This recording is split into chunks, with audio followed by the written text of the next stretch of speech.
नागपुर में एक चौंकाने वाला मामला सामने आया है, जहां अज्ञात आरोपियों ने खुद को पुलिस अधिकारी बताकर एक अधिकारी से 39 लाख रुपए ठग लिए। मिली जानकारी के अनुसार जुलाई माह में पीड़ित को अज्ञात व्यक्ति का फोन आया।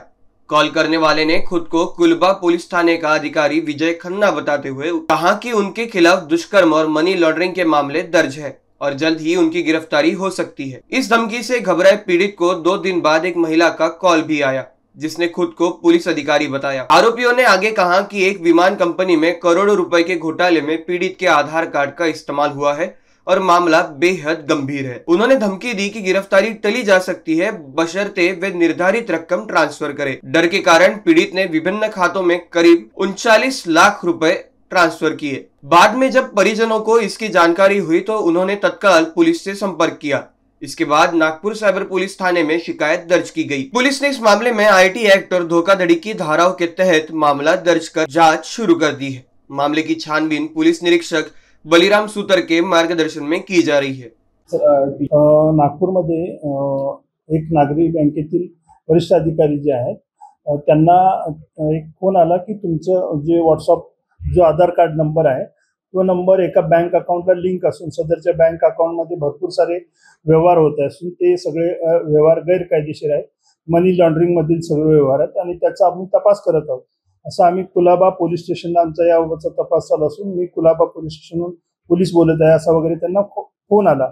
त्यानंतर त्याने त्या इस्माने एक मुंबई पोलीसचं फर्जी आय कार्ड ज्यावर फोटो दुसऱ्याचा आहे आणि नाव खाली दुसऱ्याचं आहे असा फोटो मॉर्फ करून त्यांना पाठवला। तसेच त्यांना वेगवेगळ्या एजन्सी ज्या आहेत, कोर्ट असेल, आरबीआय असेल, सीबीआय असेल, असे वेगवेगळ्या एजन्सीचे शिक्के मारलेले त्यांना वेगवेगळे डॉक्युमेंट्स पाठवले आणि त्यांना सांगितलं की आम्ही तुम्हाला डिजिटल अरेस्ट करत आहोत, तुम्ही कोणाशी संपर्क करायचा नाही, तुम्ही कोणाशी बोलायचं नाही, फक्त तुम्ही आम्हाला कॉल करत राहायचं। सदरचा इसम उच्च शिक्षित बँकेत नोकरी करणारा असून सुद्धा घाबरून त्यांनी कुणालाही न सांगता ते जे सांगतील त्याप्रमाणे कृती करून त्याने त्याच्या बँकेतील असलेली फिक्स डिपॉझिट तोडून त्यांनी सांगितलेल्या वेगवेगळ्या 4 बँकांमध्ये आरटीजीएस द्वारे सर्व त्यांच्याकडे 39 लाख रुपये पाठवले आणि त्यांना ज्यावेळी लक्षात आलं की आमच्याबाबत धोकाधडी झाली आहे त्यावेळी त्यांनी तुरंत आमच्याकडे सायबर पोलीस स्टेशनला रिपोर्ट केला।